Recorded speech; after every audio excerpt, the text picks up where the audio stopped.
இந்துமா சமுத்திரம் 4 கண்டங்களில் கரை தட்டுகின்றது. விசாலமான இப்பரப்பில் அனைவரையும் வியக்கச் செய்யும் அற்புத தீவே இலங்கை.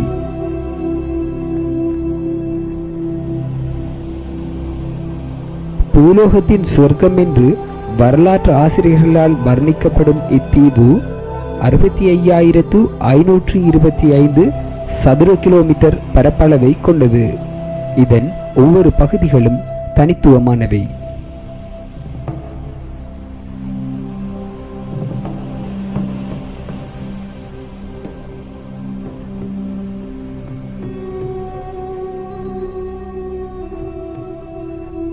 சம்மாந்துறை இலங்கையின் தென்கிழக்கு பகுதியில் பிரசித்தம் பெற்ற முக்கிய கேந்திர நிலையமாகும். மட்டக்களப்பு வாவியின் தென்கோடியில் அமைந்துள்ள இவ்வூர் ஈழத்தின் இன்னுமோர் மூலையாகவும் நோக்கப்படுகின்றது.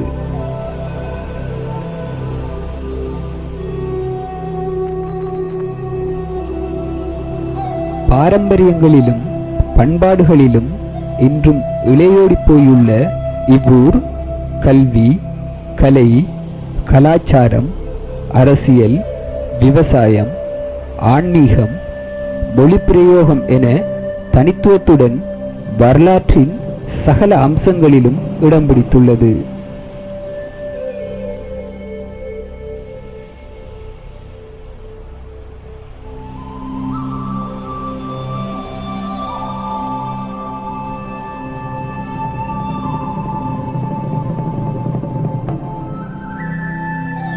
சூழவர பசும் வயலரனும் சலசலக்கும் தெளிந்த ஆறுகளும் நீரோடைகளும் புள்ளினமும் ஆனிரையும் வண்டுரையும் காவலிலும் கமகமக்கும் இளந்தென்றலும் இங்கு புதுத்தெம்பை தருகின்றன. இவ்வனப்பு இளமேகத்தின் கவிவரிகளில்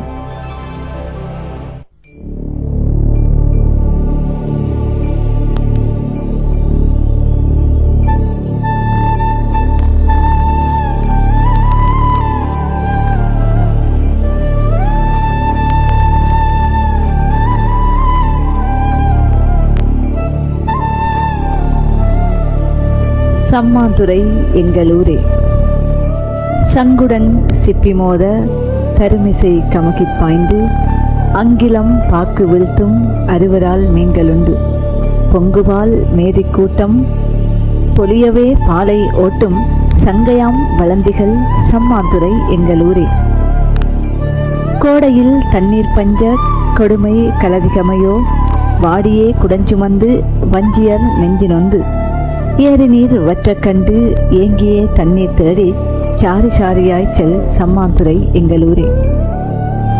ஆறோடு கிணறும் வற்றி அயலில் கால்வாயும் வற்றி ஊரெல்லாம் தண்ணீர் இன்றி உயிர்களும் வாடி ஏங்க குருலாம் வானமேடும் காய்ந்திட உயிர்கள் தாங்கா பாரிலே மாண்டு சாக பயிர்களும் கருகி வாடும். பட்டியிற் கறந்த பாலை சட்டியிற் காய்ச்சி மீதி இட்டமாய் ஏழை கேந்து இறங்கிடும் உழவர் கூட்டம் சட்டமாதிக்கும் வாழ அமுதமாய் உணவை ஈந்து சட்டமும் அரசும் சூழ் சம்மாந்துறை எங்களூரே. வாசிக சாலையுண்டு மாபெரும் நூல்களுண்டு பேசிடு வீரருண்டு பெரும்புகள் மிகவும் உண்டு தேசிடும் பெரிய பள்ளி திகழ் தரு தலமும் உண்டு தாசனை ஈந்த சம்மாந்துறையனும் எங்களூரே.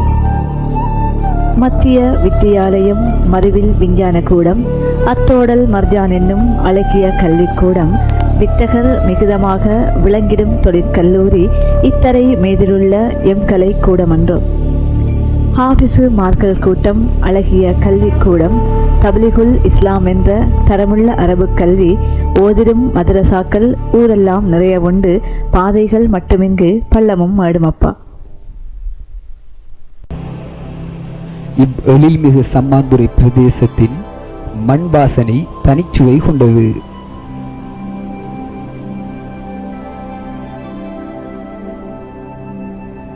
இவ்வாறே இங்கு கம்பீரமாக காட்சியளித்துக் கொண்டிருக்கும் பெரிய பள்ளி வாசல் சம்மாந்துறையின் ஆன்மீக சரித்திரத்தின் அத்திவாரங்களில் முக்கியமானதொன்றாகும்.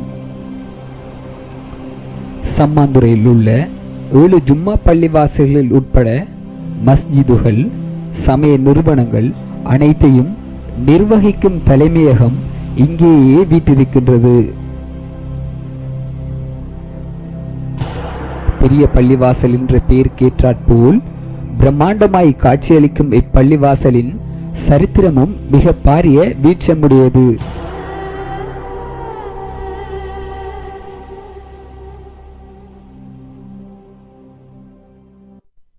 அது கிறிஸ்துவுக்கு பின் 15ஆம் நூற்றாண்டு காலப்பகுதி, ஹிஜ்ரிக்கு பின் 10ஆம் நூற்றாண்டு, அதாவது இன்றைக்கு 500 வருடங்களுக்கு முன் இந்தியாவின் கிழக்கு கரையிலிருந்து முஸ்லீம் வர்த்தகர்களுடன் ஒரு சரக்கு பாய்க்கப்பல் பயணமானது. வங்காள விரிகுடாவினூடாக சென்ற இக்கப்பல் புளியந்தீவினூடாக மட்டக்களப்பு வாவியை வந்தடைந்தது. ஆலையடி சந்தைக்கான பொருட்களை ஏற்றி வந்த இந்த கப்பல் சம்மாந்துறையில் தரை தட்டியது. இந்த பயணம் சம்மாந்துறை வரலாற்றில் என்றும் நிலைத்திருக்கப் போகின்றதென்று தெரிந்திருந்ததோ என்னவோ அன்றிலிருந்து ஒரு புதிய அத்தியாயம் தொடங்கலாயிற்று.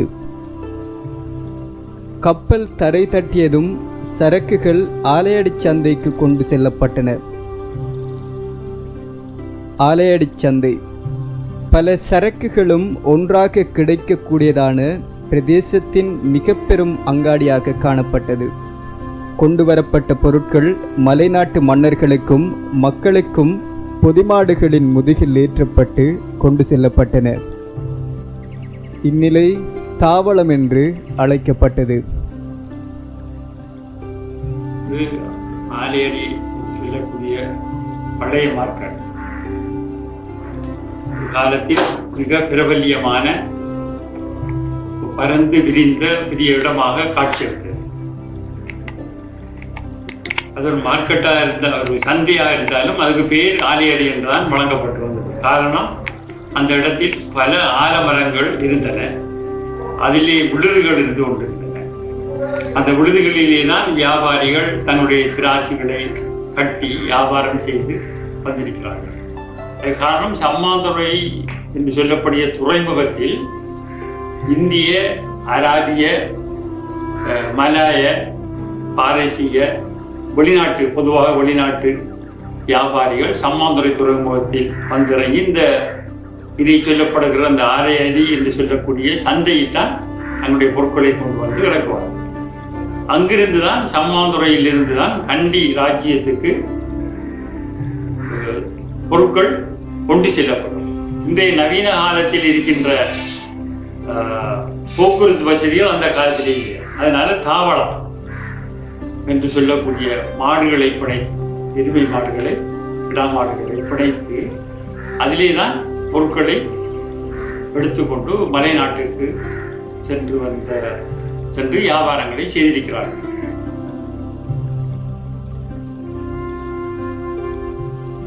சம்மாந்துறையிலிருந்து 5 பாதை கண்டி ராஜ்யத்துக்கு போயிருக்கிறது. இந்த பொருட்கள் இந்த சம்மாந்துறை சந்தையிலிருந்து தான் போயிருக்கிறது. அங்கிருந்து அவர்களுக்கு தேவையான ஏனைய வாசனை பொருட்கள், ஏனைய பொருட்களை கொண்டு வந்து மீண்டும் சம்மாந்துறை இந்த சந்தையில் அவைகள் வைக்கப்பட்டு, தாவளங்களின் மூலம் வைக்கப்பட்டு பிறகு வெளிநாட்டுகளுக்கு கொண்டு செல்லப்பட்டது. அதுபோல அந்த காலத்தில் சம்மாந்துறையில தாவள முகாந்திரம் என்று பெயரோடு பலர் இருந்திருக்கிறார்கள். அப்படிப்பட்ட ஒரு இடம் தான் அலிவன்னியனாருடைய வளவும், நம்முடைய மஜிதபியுடைய தாயாருடைய பூமரத்தடி, அந்த பகுதியெல்லாம் தாவளங்கள், மாடுகள் தேவையானாக்கள் அவர்களுக்கு தான் போய் ஆர்டர் பண்ணுவாங்க. அவங்கள் அதுக்குரிய வசதி வாய்ப்புகளை செய்து கொடுப்பார்கள். அப்போ 4-5 மாடுகளை சென்று தாவளம், அதுக்கு கொண்டு செல்வதற்கான வேலையாட்கள் எல்லாம், அதுக்குரிய மேனேஜ்மெண்ட் தான். அவரை தான் முகாமையாளர் தான் முகாந்திரம் என்று சொல்லுவோம். முகாந்திரம் என்று வர சொல் முகாமையாளர் என்றதுக்கான சொல், தாவள முகாந்திரம். சந்தை நிகழ்வுகள் வழக்கமாக நடைபெறுபவைதான். ஆனால் இப்பிரயாணம் இம்மண்ணுக்கு கொண்டு வந்த பெருமதிமிக்க பரிசு பொருட்களே பள்ளிவாசல் சரித்திரத்தின் மூலமாகும். வர்த்தகர்களுடன் வந்திருந்த 2 மார்க்க அறிஞர்களும் அவர்களுடன் வந்த 6 வயது மதிக்கத்தக்க பெண் குழந்தை ஒன்றுமே அந்த பரிசு பொருட்கள். அவர்களில் ஒருவர் பெயர் கோசப்பா. அவர் மத்திய கிழக்கின் முகபாவமும் எடுப்பான உடற்கட்டும் கொண்டவராக இருந்தார். அடுத்தவர் பெயர் கோசு மொஹிதீன் கரியப்பர். இவர் தென்னிந்திய சாயலை கொண்டவராக காணப்பட்டார். குழந்தை எங்கிருந்து வந்ததென்று அறிய முடியவில்லை. ஆனால் பெயர் உம்மு குல்தூம் என்று பரம்பரையாக கூறப்பட்டு வருகின்றது. இவர்கள் சிங்கிரிக்காடு என்று அன்று அழைக்கப்பட்ட பெரிய பள்ளிவாசல் சூழலில் வந்து தங்கினார்கள். இந்த இறை நல்லடியார்களின் பிரசன்னத்தை கேள்வியுற்றதும் ஆலையடி சந்தையில் சாமான்களை வாங்கிக் கொண்டும் விற்று கொண்டும் இருந்த மக்கள் சாமான்களை அப்படியே விட்டுவிட்டு அவர்களை பார்ப்பதற்காக ஓடோடி சென்றிருந்ததாகவும் அன்றைய தகவல்கள் தெரிவிக்கின்றன. சிங்கிரிப்பற்றைகள் சூழ்ந்த அந்த காட்டுப்பகுதியில் சூழவர முஸ்லீம் குடும்பங்களும் இருந்தன. ஊர் மக்கள் அப்பெரியார்களை ஊரில் இருந்த ஒரே ஒரு பள்ளியான முஹைதீன் பள்ளியில் தங்குமாறு அழைப்பு விடுத்தனர். மற்றும் பல தனவந்தர்கள் தங்களது வீடுகளுக்கு வந்து தங்குமாறும் தாம் வசதிகள் செய்து தருவதாகவும் அழைத்திருந்தனர். இவ் அன்பு கட்டளைகளை மறுத்த அப்பெரியார்கள் தாம் இங்கேயே தங்கி மக்களுக்கு நன்னறி போதிக்க விரும்புவதாகவும் கூறியிருந்தனர். விசேஷமாக சம்மாந்துறையில் 1500ஆம் ஆண்டு இந்த சரக்கு கப்பல்களோடு 2 பேர் வந்து 3 பேர் வந்து இறங்குறாங்க. அவருக்கு கோச அப்பா என்ற பேர். அப்பான்றது நாம தமிழ்ல பாடிக்கிறோம். அது ஒரு மேன்மையான ஒரு வயது முதிர்ந்த மரியாதைக்குரியவருக்கு சொல்றோம். அப்போ கோசப்பா. மற்றவருக்கு கோசு மொஹிதீன் அப்பா. கோசு என்று ஏதோ ஒரு பெயர் இருக்கும். அப்பாவை மக்கள் மரியாதை காட்டி மற்ற கோசு மொஹிதீன் காரியப்பர் என்று நம்ம நாங்கள் சொல்லுவாங்க. காரியப்பர் இல்லை, கரியப்பர்.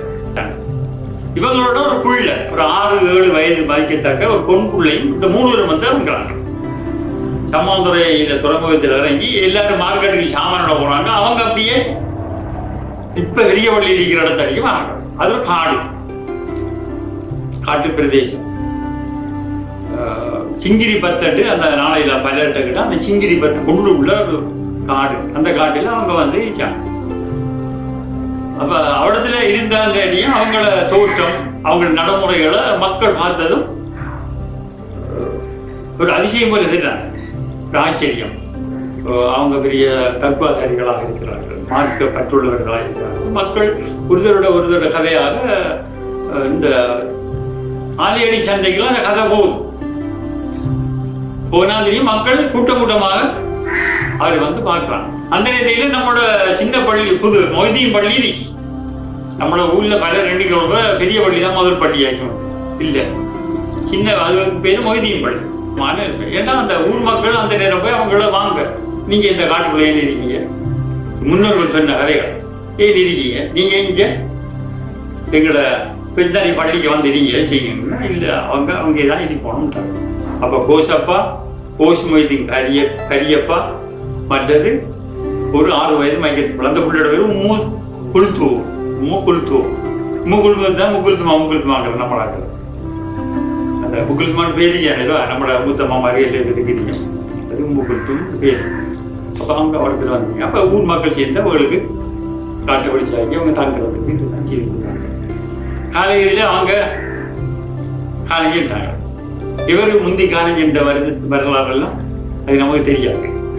அப்ப அவர் 2 பேரையும் அவர் சிஷியனா தான் இருக்காரு. இப்ப சில நேரம் அவரு இந்தியாவுக்கு வந்து கூட்டிக்கு வந்த காரணம் என்னன்னா அவரு ஒரு மொழிபெயர்ப்பாளராக கூட்டி வந்திருக்கலாம். இந்தியாவுக்கும் அரபு நாட்டுக்கும் இந்த தொடர்பினால அரபு படிக்கவரை இருப்பார் இந்த கரியப்பாங்கிறது. அப்ப அவரை அந்த மொழிக்கு கொண்டிருக்கிறார். இந்த புள்ள அவரே சாயல், தென்னிந்திய சாயல் இல்லை. அந்த புள்ள அவர் மற்ற கோசப்பாவுடைய சாயல். வேறு காலஞ்சன்றதுக்கு கூட இந்த புள்ள 6-7 வயது அவங்களும் 2-3 வருஷம் அல்லது 4-5 வருஷம் இருந்திருப்பான்னு வச்சுக்கொள்ளுவோமே. 10-12 வருஷத்துல இந்த புள்ள சம்மாந்துறை இருந்த யாராவது ஒரு முக்கியஸ்தர் வீட்டில் வளர்க்க கொடுக்கப்பட்டிருக்கும், இல்லாட்டி வளர்ந்திருக்கும். அப்படி வளர்ந்து அது எங்கே பார்க்கப்பட்டு அதன் மூலம் அந்த புள்ள மூலம் பிறந்தவர்கள் தான் கோசப்பா.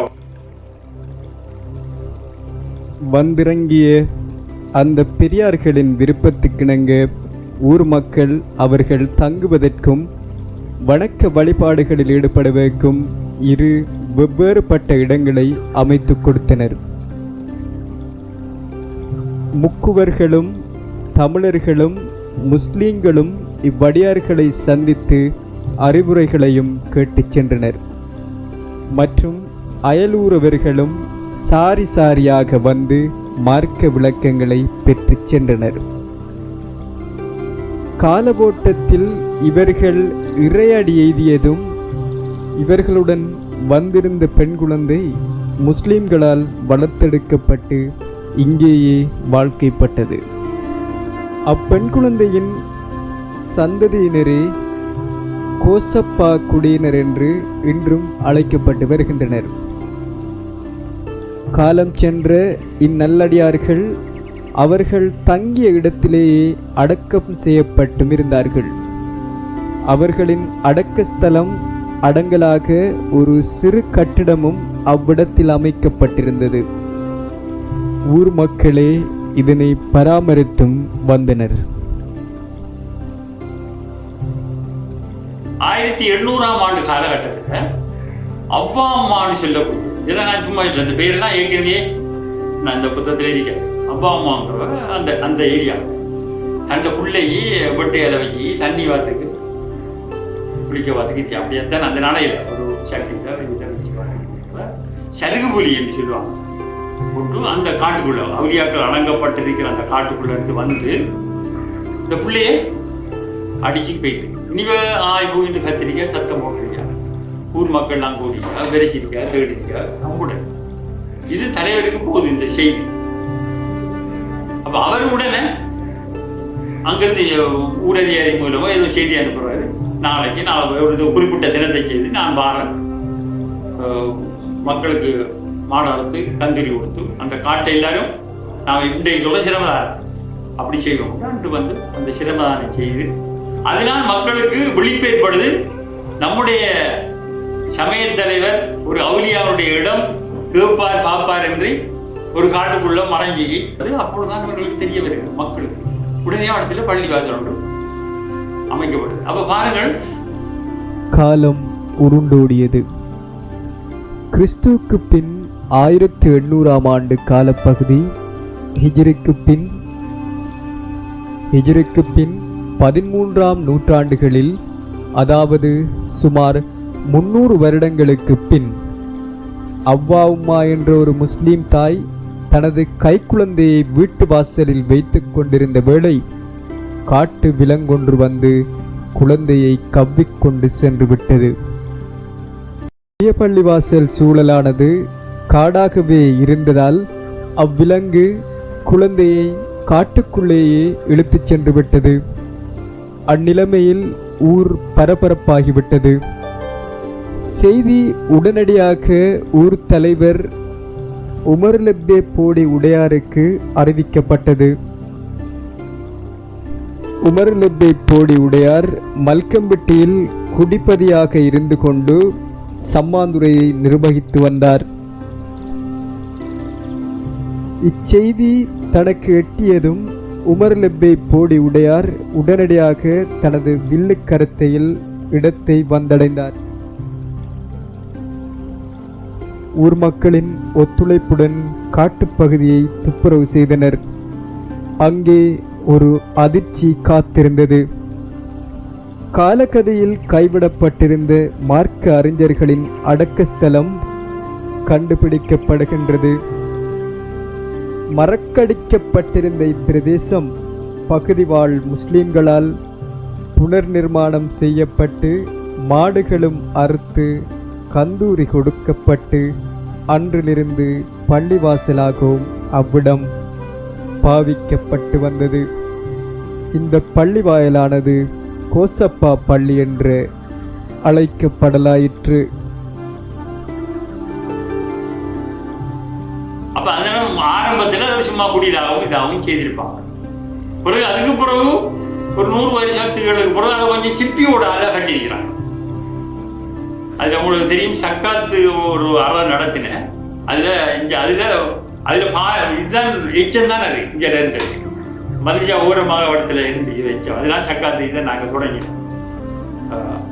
அது இருந்து அப்ப அது வந்ததுக்கு பிறகு அது கொஞ்சம் பெருசா வந்ததுக்கு பிறகு ஜும்மாவை 2 இடத்தையும் மாறி மாறி நடத்துறாங்க. அங்கே அந்த இடமும் அவர்தான் இருக்காரு, உமர்ல உடையார் தான் இருக்காரு. அப்ப 2ம் மாறி மாறி நடக்குது. அங்க ஒரு கிழமைக்கு இங்க ஒரு கிழமைக்கு.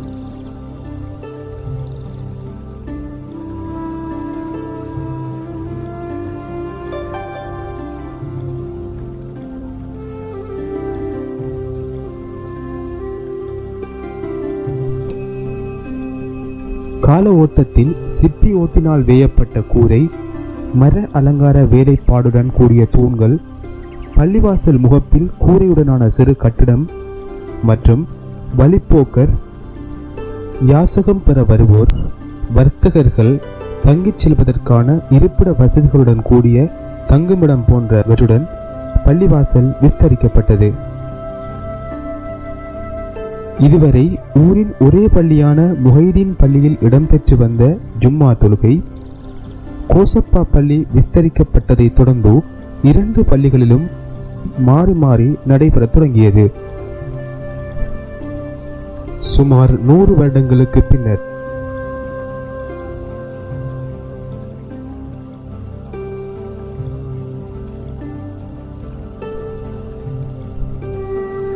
சுமார் 100 வருடங்களுக்கு பின்னர் 1936ஆம் ஆண்டு மார்ச் மாதம் 20ஆம் தேதி வெள்ளிக்கிழமை சம்மாந்துரையின் சரித்திரத்தில் ஒரு முக்கியமான நாள். அந்நாள் ஜும்மா தொழுகையினை தொடர்ந்து வாட்டுச்சாட்டமான உடல் அமைப்பை கொண்ட ஒருவர் தான் இந்தியாவின் நீடூரைச் சேர்ந்த மௌலானா ஹாஜி சையது முகமது என்று தன்னை அறிமுகப்படுத்தியதுடன் தான் இப்பள்ளியை மெத்தை பள்ளியாக கட்டுவதற்கு கனவு கண்டதாகவும் அதன் நிமித்தம் வேலைகளை செய்ய வந்துள்ளதாகவும் அதற்கு ஊர் மக்களின் உதவியை எதிர்பார்ப்பதாகவும் கூறினார். அத்துடன் கட்டவிருக்கும் இப்பள்ளி மாதிரி அமைப்பை பலகையால் அமைத்து மக்களின் பார்வைக்காக காட்சிப்படுத்தினார். ஆனால் அவரின் திட்டத்துக்கு பள்ளிவாசல் நிர்வாகத்தினர் விருப்பம் காட்டவில்லை. இருந்தாலும் மக்களின் ஆர்வம் அதிகமாக இருந்ததனால் பள்ளிவாசல் நிர்மாண வேலைகள் ஆரம்பமாகின. முதற்கட்டமாய் ஊரின் ஆண்களிடமிருந்து ₹1 வீதம் அறவிடப்பட்டது. பழைய கணக்கு குறிப்பொன்றின்படி 3651 ஆண்கள் இருந்ததாக அறியப்படுகின்றது. மேலும் இந்நிதிகள் ₹2, ₹3 என அதிகரிக்கப்பட்டு தொடர்ந்து அறவிடப்பட்டது மற்றும் தனவந்தர்களிடமிருந்து ₹100, ₹200 இந்நிதிகள் அறவிடப்பட்டதாகவும் தகவல்கள் குறிப்பிடுகின்றது. இது தவிர மாட்டு வண்டி உள்ளவர்கள் கல், மண், மரம் முதலானவைகளையும் ஏற்றி கொடுத்தனர். இப்படியாக உள்ளூர் வருமானத்தை மாத்திரம் கொண்டு அழகுற அமைக்கப்பட்ட இப்பள்ளிவாசலின் நிர்மாண பணிகள் 1936ஆம் ஆண்டு ஆரம்பிக்கப்பட்டிருந்தாலும் 1948ஆம் ஆண்டு நிறைவை எய்தியது. இப்பள்ளிவாசல் வானுயர்ந்து கம்பீரமாய் அழகுற காட்சியளித்தது. கந்தூரி, வான வேடிக்கைகள் இன்னும் பல நிகழ்வுகளுடன் மக்கள் மத்தியில் கோலாகலமாய் திறந்து வைக்கப்பட்டது. கிழக்கு மாகாணத்தில் இது போன்றதொரு பள்ளிவாசல் எங்கும் இல்லாததால் வேறு ஊர்களில் இருந்தும் மக்கள் சாரி சாரியாக பள்ளிவாசலை பார்க்க வருகின்றனர். பெரிய பள்ளிவாசல் சூழல் எப்பொழுதும் கலகலப்பாகவே காணப்பட்டது. ஊரவர்கள் யாவரும் ஒன்றாக ஜும்மா தொழுகைகளில் ஈடுபடக்கூடிய வசதி இருந்ததால் 1948ஆம் ஆண்டிலிருந்து இங்கு மாத்திரமே ஜும்மா தொழுகை நடைபெற தொடங்கியது. 1967ஆம் ஆண்டுகளில் கால ஓட்டத்தில் சனத்தொகை அதிகரிப்பு ஏற்பட்டது. இதனால் ஜும்மா தொழுகைக்கு இடம் போதாமல் காணப்பட்டது. எனவே பள்ளிவாசல் நிர்வாகத்தினர் பள்ளியின் இரு பக்கங்களிலும் விஸ்தரிப்பு வேலைகளை செய்தனர். அத்துடன் உட்பள்ளிக்கு பலகையினால் மேல்மாடியும் அமைக்கப்பட்டது. என்றாலும் பள்ளியின் விஸ்தரிப்பு காரணமாக 1948ஆம் ஆண்டின் தோற்றம் முற்றாக மாற்றமடைந்து பழைய வனப்புறு வடிவம் இல்லாமல் போனது. இங்கு ஒரு மாற்றம் நிகழ்கின்றது. கோசப்பா பள்ளி விஸ்தரிக்கப்பட்டதும் அதன் பெரிய தோற்றத்தை வைத்து மக்கள் இதனை பெரிய பள்ளி என்ற பெயரால் அழைக்கத் தொடங்கினர். இதேவேளை முஹைதீன் பள்ளியை சின்ன பள்ளி என்றும் அழைத்தனர்.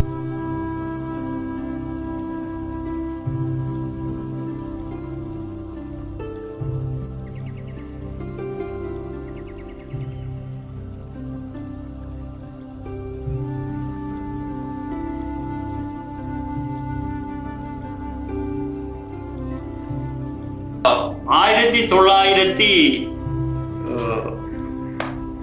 1936ஆம் ஆண்டு பங்குனி மாதம் 20ஆம் தேதி ஒரு வெள்ளிக்கிழமை பெரிய வள்ளி அங்க கோசப்பா வள்ளியில பொத்துவா முரர் இந்தியாவிலிருந்து ஒரு மௌலானா, தென்னிந்தியாவில் உள்ள நீடூர் என்ற இடத்தை சேர்ந்த ஒரு மௌலானா ஹாஜி சையது முகமது காசிம் அவருடைய பேர். அது இங்கிருந்து ஒரு தஸ்தாவேஜிலிருந்து எடுக்கப்பட்டது. அவர் அன்று சமம் அடிக்கார் பள்ளி. முந்திருந்த அந்த பள்ளி வாசலுடைய இந்த பள்ளியை நான் தார நீங்க போட்டோ எடுக்கலாம், போட்டோ வைக்கிறாங்க. அந்த பள்ளியே ஒரு மாதிரி பலகையாரு அந்த நேரம் ரஜி போமிரிக்கல இருக்கிற மாதிரி பள்ளி ஒன்றை காட்டி மக்களுக்கு பார்வைக்கு வைக்காங்க. சிப்பி விட்டால பணிஞ்சி குனிஞ்சி உள்ளுக்கு போற அந்த பள்ளியை இப்படித்தான் மக்களுக்கு எப்படி தெரியும், வெத்த பள்ளி மிக்க மக்களுக்கு அது திருப்பப்பள்ளி. ஆனா அங்க அந்த நேரம் இருந்த அந்த நம்பிக்கையாள சபைக்கு அது திருப்பம் இல்லையா, மக்கள் சொல்லுவாங்க நம்பிக்கையாள சபைக்கு அது திருப்பம். ஆனா ஊர் மக்கள் எல்லாரும் அதை இதை கண்டு விருப்பப்பட்டாங்க. அவரு சொன்னார், நான் விளிம்பி கனவுல நான் ஒரு கனவு கண்டேன், முதியார்கள் சொன்னது கனவு கண்டேன். என்ன எப்படி இந்த இடத்துக்கு அவங்க சம்மாந்துறைக்கு போய் சொல்லி இந்த இடத்துக்கு போய் அந்த இடத்துல ஒரு புள்ளி கட்ட சொல்லி எனக்கு அவங்க இன்ஜினியரிங்ல ஒன்றும் இல்லை. இப்பதானே இன்ஜினியர் மாதிரி ஆர்கிடெக்ட் மாதிரி படம் எடுக்கிறார்கள் எல்லாம் செய்யறாங்க. அவங்க எல்லாம் அனுபவத்தில் அவர் பள்ளி கட்டுறார். அப்ப அவர் 36ஆம் ஆண்டிலிருந்து 49ஆம் ஆண்டு மட்டும் அந்த பள்ளி கட்டப்பட்டது. 13 எல்லாம் 1949ஆம் ஆண்டு கட்டி முடிக்கப்பட்டது. அப்ப கட்டி முடிச்சா என்ன வருகிறது, சின்ன ஒரு மொய்தீன் பள்ளி, அது கோசப்பா பள்ளி. இப்ப அந்த கட்டி பெருசா போயிட்டு மெத்த பள்ளியா போயிட்டு. அப்ப அதனால மக்கள் மத்தியில் அது இயல்பாகவே கோசப்பா பள்ளிங்கிறது பெரிய பள்ளியா போயிட்டு, மொய்தீன் பள்ளிங்கிறது சின்ன பள்ளியா போயிட்டு. அந்த அந்த அந்த கட்டடத்தினுடைய அமைப்பை கொண்டு பெரிய பள்ளி சின்ன பள்ளி என்ற பெயர்ல இப்பதான் அதுக்கு மொய்தீன் பள்ளி என்று பெயரை வச்சு கொள்றாங்க. கிழக்கிழங்கையிலே முதலாவது மெத்த பள்ளியா தான் சம்மாதுரை.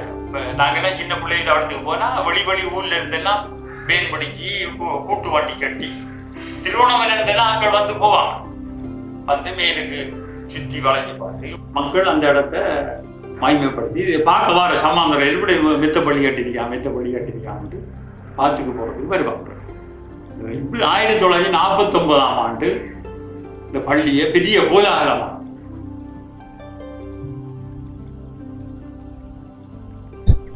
தொன்று தொட்டு சிறப்புற்று விளங்கும் இப்பள்ளிவாசல் 2010ஆம் ஆண்டிலிருந்து மீண்டும் புனர் நிர்மாணம் செய்யப்பட்டு வருகின்றது.